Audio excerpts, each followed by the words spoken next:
Hi guys, and welcome to my review of the ISN NEO1. This is the star or the reason for this review. However, I thought it would be an interesting opportunity to kind of give you guys a general idea of what we as reviewers sometimes have to go through. The market is absolutely inundated with IEMs coming out every week. Just around this period now of 11/11 and until the end of the year, the amount of IEMs which are going to be released is around 50 IEMs. Some of them obviously have already been released, so it's just absolutely overwhelming for us as reviewers to try and keep up. And I speak on my behalf right now. The effort I do to bring you guys this, I think, is something which even I myself sometimes am surprised, because I really have to make some sacrifices to be able to do what I do, and it is somewhat frustrating to sometimes still hear from people that I am a shill, or I'm pushing this brand, or I'm pushing that brand. No, I'm not pushing any brand. I make absolutely no money out of this, and the reason why that maybe might come across as the idea is because with a sea of IEMs as we are inundated with, there is undoubtedly going to be more than just one good IEM. There's going to be a couple of very good IEMs there, and so it's normal that I will say this one is good, this one is good, this one is good, this one is bad, this one is bad. It's normal, and that does not in any way mean that, oh no, Akros, he's shilling that one, he's pushing that one because he's got a kickback there. No, I've got no kickbacks. I just do this for the love I have for the hobby and for the desire to bring you guys something which, when I was starting out, no one else even came close to doing. And as far as I'm concerned, I haven't seen any other reviewer even come close to doing the sort of comparisons that I do, or to try and do an effort to do the sort of comparisons that I do. That doesn't mean now that, oh wow, I'm the greatest. No, I'm not the greatest. This is my style. This is what I'm trying to bring to the community. And it would be nice if, instead of criticizing, do better. If there is some people out there which are liking and enjoy criticizing and saying that we as reviewers make money out of it, when in this case I'm talking about myself particularly, then it's very simple. Just do better. It's as simple as that. Do better than what I am doing. Anyway, let's get into this. ISN NEO1.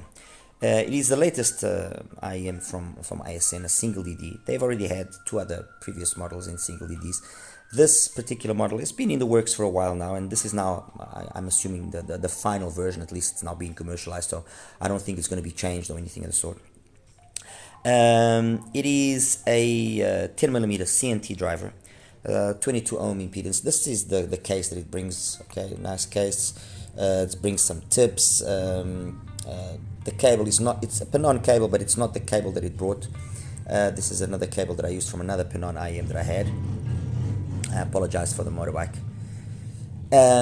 Anyway, it's a nicely built IEM. I mean, really nothing that can be criticized there. You can just barely see inside the shell. Okay, it's got, let's see if this thing will kind of focus here. There we go. It's got a nice faceplate, very understated, kind of got this this wood vibe going, wood or rock or something going. Like I said, you can barely just see the driver inside. No external vents that I can see of, at least. So I'm assuming all the venting that is then done to avoid driver flakes and everything is all done internally. There must be, obviously, of course, then a vent coming out, but honestly, I've been looking here and I'm assuming that maybe that ventilation is done through somehow the connection here. Anyway, but that's not important. What is important is the IEM is nicely built. It fits nicely in my ears. I've got no complaints. It's very light, so it's not going to cause any fatigue or anything of the sort. And the NEO1 obviously has one thing to live up to, which is the ISN PENON style of sound, which is a big bass but well executed. So that means it's a clean bass. It might be a little bit abundant for some, but it's clean. It's got good dynamics. It's got good texture. It's got, it can handle complex tracks, good mids, and when you're talking about a single DD, that's not always an easy task to obtain, especially when you are trying to follow a particular house sound. And going and following up on that house sound, the IMs that I've selected here, the majority of them are all centered between the $30 and $50 price bracket. I could have selected more. I didn't, for the sake of trying to keep this, more calm. So I've selected some market, some models which are market references, namely the EW200 from SIMGOT. I mean, this if you want a safe, well-tuned IM that's amazing, that's got basically the same performance to a certain extent. But it's got very much the same performance as an AF500. Yeah, that's the EW200 is that. If you want another IM, which is again a very well-tuned IM, it's got very much the same performance of the EW. It's the EPZ, the Q5, fantastic IM. Okay, it got some negative rep because they're copying the Meze Advan and this and okay, there's touches of it, there's reminiscence of it, but let's be honest, the whole HiFi market, a lot of it survives on the basis of imitating and copying. So I don't see where the real big deal is. As long as it plays well, what if it copies? I think that's a form of flattery, actually. But anyway, that's the Q5. Next to that, I've got the TRN Conch. This just came and disrupt the whole market. Now, this was just released, and this IM came now to just turn everyone's head inside out and kind of like say what's going on. Tanstrom 1, a little bit cheaper, just under the $30 price bracket. Actually, let me just recapitulate here. The SIMGOT is roughly 40, the EPZ is 50, the TRN, the Conch is $32, the Tanstrom 1 is about 27. Next to that, I've got two KZs, the Polaris, the CCA Polaris, and the DFI. Why these two? Because they are now basically the top single DDs of KZ. One on a more warmer, more, let's say, lush sound. The other one on a more clinical, more detailed sound. Okay, but these are probably the two top single DDs.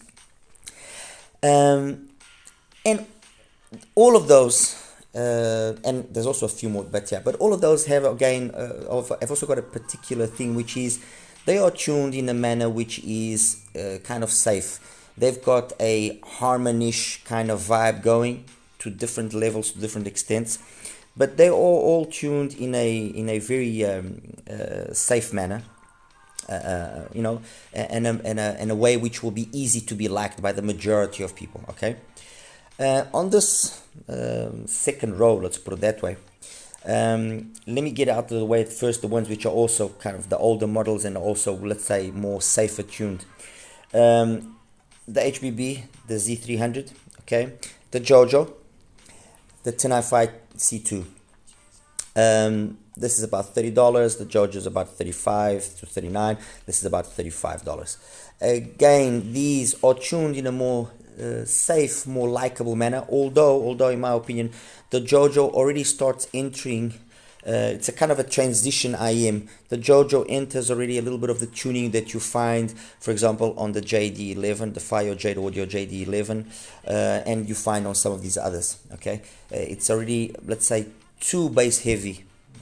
So it starts entering this realm here. The C2 is very much along the lines of what's on top there. Okay, and then in the bottom ones here, let's put it that way, I've got here the Rose Techniques Quiet C. Okay, it's about $45, give or take. Obviously the Neo, $39. ICO OH300, about $40 as well. And then I've got here, well, I mentioned the JD11, and then I've got here the Escort Venus. And the reason why I've got the Escort Venus, and it's like $17, it's because, it's an IM that's just gone completely under the radar. The Venus has just gone completely under the radar. And if I was to kind of give a comparison or try and... some of you might remember the original QKZ, the VK4, okay? The VK4 was an IM for maybe, 4 or 5 years ago. Dirt cheap, was like $10. And it had just an unreal tuning.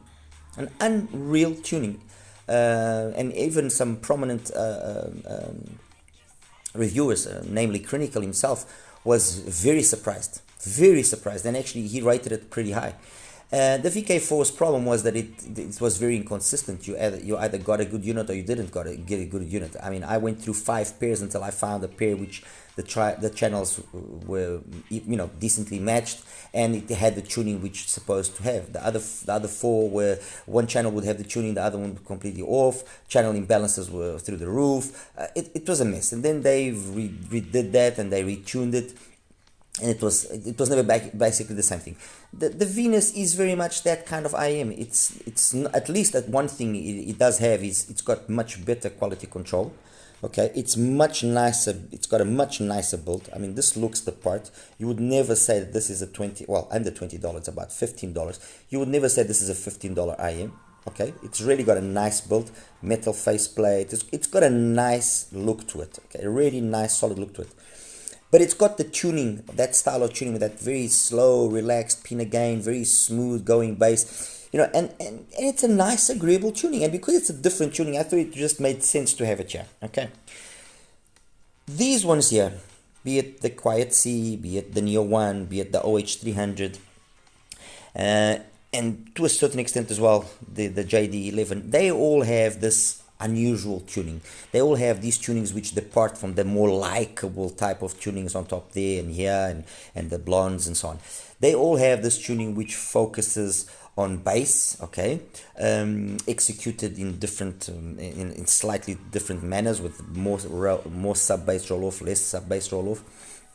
I mean, for example, the Quiet C does have a little bit of a roll off, and then with the pin again being full of peaks and dips and so on. So when you look at some of the graphs of these IMs, especially the Quiet C is one of them, and also to a certain extent the JD11, these are IMs that you look at the graphs and you say, oh my God, this thing is gonna rape my ears. And when you actually listen, then you are pleasantly surprised. But the main thing is that these IMs, be it the Quiet C, the NEO1, the OH300, the Escort Venus, the JD11, are IMs that will to a certain extent be more niche. They will be more focused to a specific crowd of people, while those ones there will please many people. Okay, many people will listen to them and will be, wow, this plays nice and this is nice. These IMs, I'm guessing rather that you will have to have already a more quiet taste. Okay, you will have to, you like this or you don't like it. It's as simple as that, So let's then talk a little bit about the NEO1 and its sound. The NEO1 has got this nice full bass, typical ISN PENON style. Very full, very. It's got nice dynamics, I have to say. Obviously, when you have that much bass, it's going to bleed a little bit in the mids, and it's not going to be the absolutely most perfect execution when it comes to technical capabilities. But nonetheless, it's got a nice, fun, engaging bass. And I think that's the main thing about these IMs which have this different style of tuning, is they are wanting to be fun, musical. So it's got a nice bass, a little bit of bleed into the mids. The male vocals, the female vocals are well executed for the most part. The female vocals can get a little bit hot at times, depending on on the song and on the volume level that you use. And for that, I personally recommend you using a source which is a little bit more on the warmer side. The Cayenne and for example the Yuki worked very well in that particular case.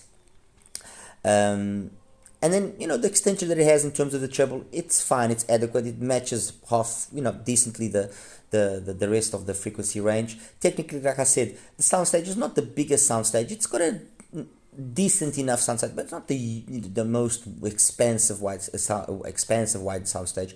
Imaging, again, it's a bit of a hit and miss. So technically, it's okay. It's fine. Okay, you could argue, hey, but for $40 I want something which is technically very capable. Well, then this is not the IM for you. Let me put it that way. Okay, if you are looking for an IM which is technically very capable, then you go for something like the EW200, or you go for the EPZ. Okay, those are way more technical than this, way more, by far, in every aspect: soundstage, imaging, detailed retrieval, everything. Now, what you will get on the NEO1 is the same thing that you get, for example, on the OH300, is you get a nice, fun, engaging sound. you know, and I don't want to sound like a broken record, but the thing that really truly impressed me about the Neo 1 is the bass and how good, and it's got that, the bass has that, for example, TLC, No Scrubs, this particular song, the first minute of the song, roughly, you know, you have a piano or an organ going, and then a guitar, and then you have the bass line coming in. When that bass line comes in, it's got the weight that it should have. Period. Let's put it that way. You know, it gives that song the right thump that it should have. That, in my opinion, at least. So the bass is definitely something that will impress you. Now, again, let me make sure this is perfectly clear. This is not an IEM that if you want to do monitoring, this is not the IEM that you go for that. You want something to do monitoring, you want something a bit more neutral. You don't want something which is as colored as this. This is not an IEM if what you like is, you know, the ultimate detail of the retrieval of the lost twinkle and spark. No, this is not the IEM for you.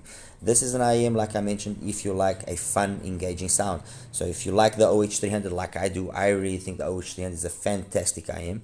If you like this, you will definitely like that. Definitely. Okay. If you like if you like, I'll even go as far as saying this. If you like the JoJo, I'm almost positive that you will enjoy the Neo 1, and maybe you will see yourself, like it happened with me, even choosing the Neo 1 on occasion over the JoJo, for example. I saw myself picking up the Neo 1 on certain songs and choosing it over the JoJo. Well, like, for example, No Scrubs is one of those songs. Okay, another song that I also liked more the execution on the Neo 1 was Riviera, but the Bob Zop remix. Amazing, it does it very nice. Okay, so it's going to be an IEM that is somewhat genre limited, EDM, more bass heavy songs, maybe some rap will do well as well. Rock, I'm guessing it can handle it if it's not too complex. If it starts getting too complicated, I think it doesn't have enough in the rest of the frequency range to keep up with how the bass can handle it. But that's my opinion. I could be obviously wrong. Compared then, and very briefly, because I mean, you know, I can't now go and say and compare it with the SimGod or the EPZ or the Conch or the Tension, or I can't. It's just a comparison which doesn't make sense, because they are side grades to each other. They will give different things. They will offer different things.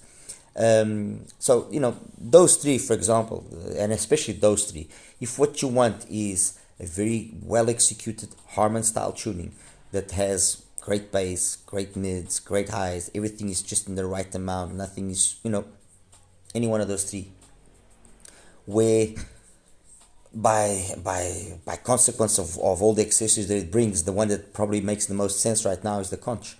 The only thing that will maybe make you contemplate the Conch over the SimGod is the fact that the SimGod has got a more conventional shape and fits nicer. So the SimGod in that aspect beats the Conch. The Conch has got that vibe going of, you know, half IEM, half cylindrical, half bullet style going. So it can be a bit of a hit and miss with people's ears. All right, but those three are that they are they're just on a league of their own. The one and the Tension one and the 10 HiFi, the C2 and the Z300, they then come in on a second group of IEMs that have again a specific way of doing things, slightly different emphasis on parts of the frequency, but they basically do things very similarly as well. Okay, and then like I mentioned, we have here the Quiet C and the OH300 and the FD11 and the S-Core. The KZs, they are here for the simple fact that, I mean, and I know some of you will say, but KZ's got all these problems and blah blah whatever. Fine guys, fine. But now let's be coherent, and you know, Polaris under $20, DFI around $25. Both offer well-built chassis, tuning switches that actually work and do change the frequency response and change the sound profile, and they play well. They genuinely play well. The Polaris on the more warmer side, not as much extension up top. The DFI, crazy extension up top, loads of treble, loads of upper mids, fantastic. Neither of them is badly tuned or nothing. I've got a couple of pairs of each, and quality control is spot on. And when you consider the price they have, hey, if you can't afford a SIM-GOT, there's nothing wrong with buying a DFI, or that's the reality. Will the DFI give me the performance of the SIM-GOT? Not all of it, but hey, I can tell you something. The DFI will sure as hell give the SIM-GOT a good showing. It will definitely give the SIM-GOT a good showing. So we have to give credit where credit is due, and those IEMs are well tuned. That's the truth. Sorry about that. Compared then, finally, in more detail, within the IEMs that it kind of plays ball more with, and I'm obviously referring here to the Quiet C and the OH300 and the S-Core. In reality, there's not a clear winner. Let me put it to you that way. Each one of them has a specific strength. I like the fact that the Quiet C's got nice and quite a high degree of detail retrieval, for example. I like the OH300's energy in the transition from the bass into the mids without it becoming shouty. And I like the S-Core, the Venus's smoothness. I like it. I really enjoy it. These two, probably the FD11 and the Neo1, are probably the ones that end up being the most similar. Great bass on either one, great mids. A little bit gets a little bit hot in the female vocals, but fine, nothing wrong. I'm guessing the FD11 will maybe more times than more often than none exceed the Neo1's ability in terms of detailed retrieval, and as well of giving a slightly more expansive soundstage than the Neo1. But they very much are kind of trading blows, and one wins in one situation, one loses in the other. So there's not much in there.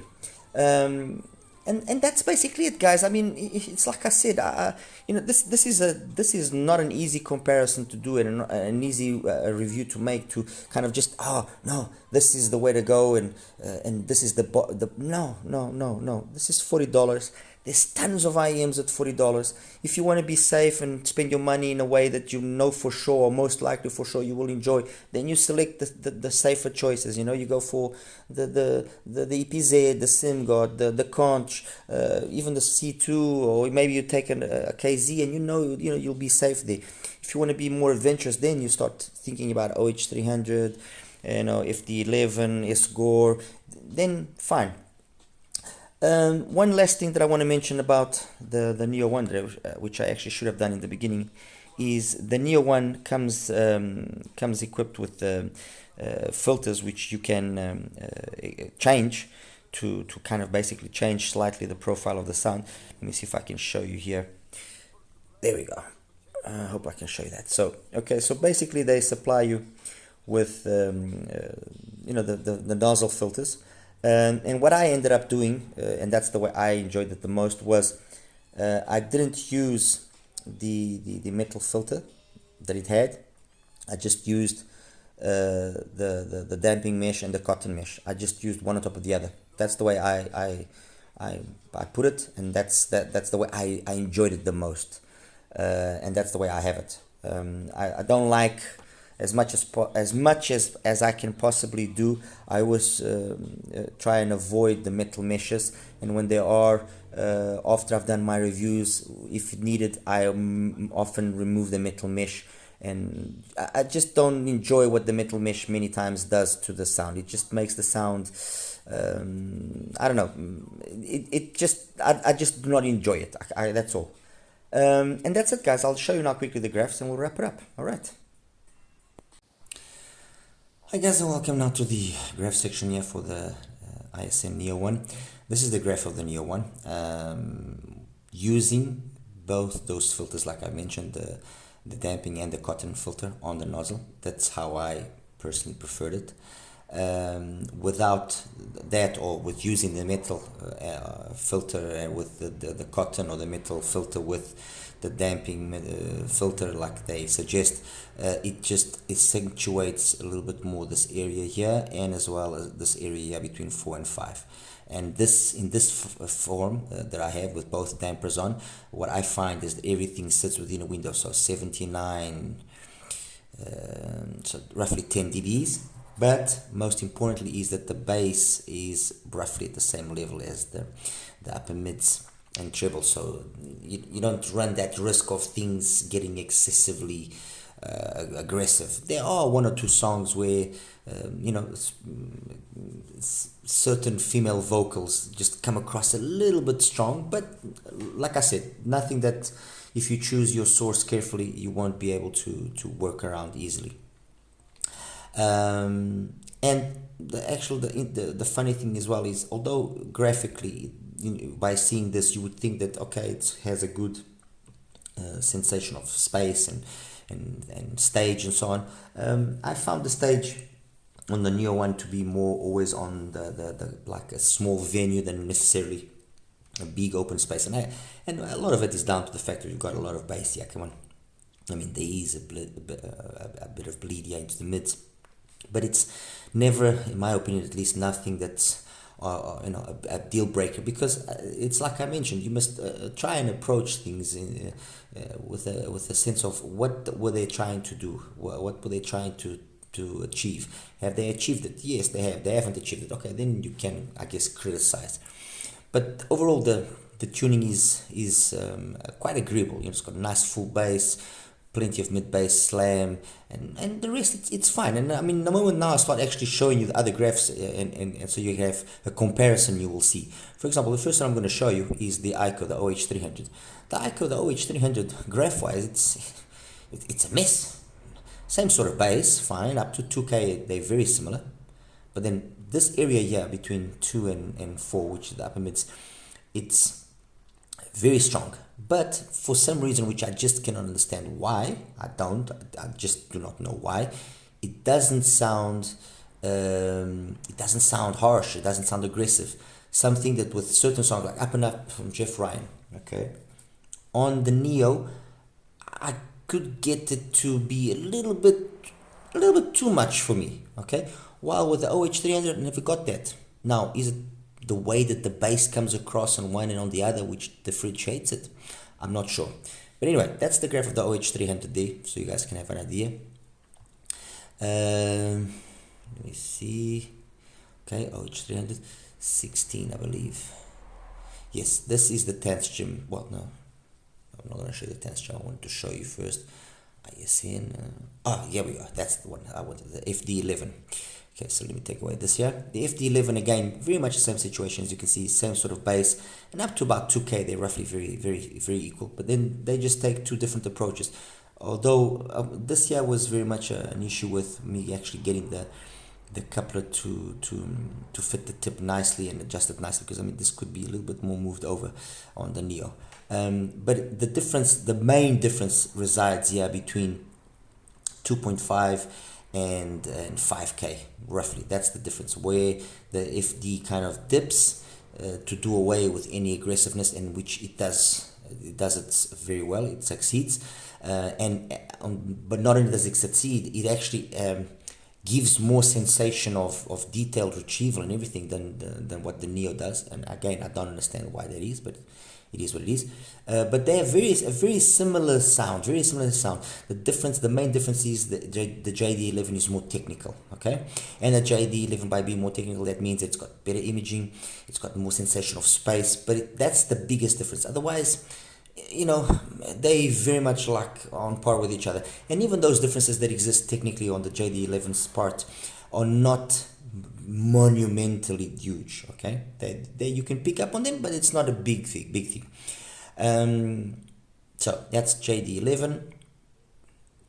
I've shown you the OH300. Rose Techniques number 18. There we go, Rose Techniques again. you know, bass similar, a little bit of a sub bass roll off, but very minor. Graphically actually doesn't show as much as what you can hear. Here, when you listen to it, you can pick up on it more. But then again, you see the graph, and this graph is not exactly a pleasing graph. Up and down, roller coaster, Russian roulette, kind of, I don't know what's going on here. But then when you listen to it, it actually sounds good. It actually comes together very nicely, and it actually does sound pretty decent. Oops, my apologies. And it actually does sound pretty decent, the Quiet C.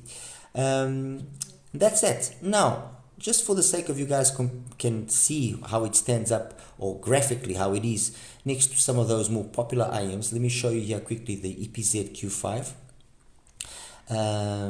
And you know, it's the biggest difference here, if we have to really be honest, at least in the way that I've set up my particular Neo 1, is mid-bass. Okay, but not having all that mid-bass, what that does in terms of the mids, upper mids and treble is open it up in a completely different manner and give then those technicalities that the Neo doesn't have. Okay, so that's the EPZ, the Q5.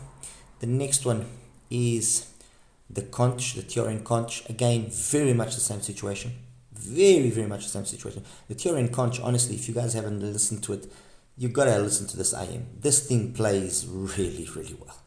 Okay, so the conch, again, very much the same situation, but not, as you can see, not a monumental difference. Okay, the next one is the SIMGOT, the EW200. Again, same situation. All right, and funny thing now here, I'm just going to show you something curious. Let me just take away this.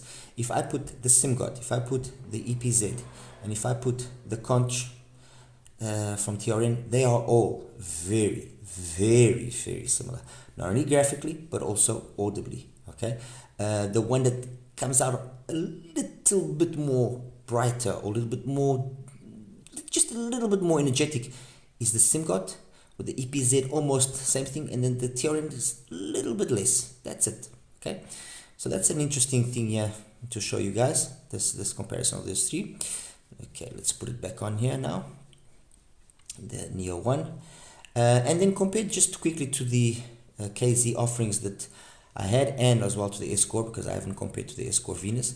Where is the other KZs? Where are the KZs? The DFI is there, and that's the Polaris, exactly. Okay, so this is the Polaris, which again, you know, there's a lot of similarities here, not as much mid-bass impact, true, but more detailed song up top. The DFI is this one, exactly, number 12. DFI, same situation, not as much mid-bass, but way more detailed, and actually compared to the Polaris, as you can guys see here quickly, you would think that they are very similar in terms of detail. No, it's actually quite interesting, quite interesting how different the Polaris and the DFI are. They are, and one thing I want to bring to your attention, both the DFI here that you see the graph and the Polaris that you see the graph are both using BGVP wideboard tips. Okay, both the same tips, and they sound different. The Polaris sounds neatly warmer, not as detailed, not as sparkly up top as the DFI. Okay, so that's DFI and Polaris. Let me put it back on here. And finally, the graph of the S-Core Venus. Where is it now? S-Core Venus. Here we go, number 14. That's it. S-Core Venus. It's not so much in the bass that there is difference, although you do notice that it's less energetic. Yes, it's here in this area that the way they've executed the mids, upper mids and treble is very nice. It is very nice, very smooth, loads of detail, way more detail than what I would have thought, to be honest. And it just sounds really nice. The S-Core Venus is honestly an IM that costs under $20, a very good sounding IM. Very well built, solidly built, and it just sounds fantastic. Anyway, guys, I hope I was able to position the Neo 1 half decently for you guys, so you guys can understand. And as I said earlier, I mean, you know, the market has got so many IMs that it's not easy. And if you're in doubt and if you don't want to take risks, then I've already mentioned which are the safe bets. You go for those safer bets, and there's a few more that I could have mentioned as well. TK, or around as well as another safe bet, and priced at under $50. But if you want to take a chance and you want to try something different, want to listen to something different, or if you're an ISN PENON fan or like this type of style, I mean, the Neo one, you can't go wrong, honestly. All right. Anyway, guys, as always, like and subscribe. Any questions, please feel free to ask. Take care now. Bye-bye.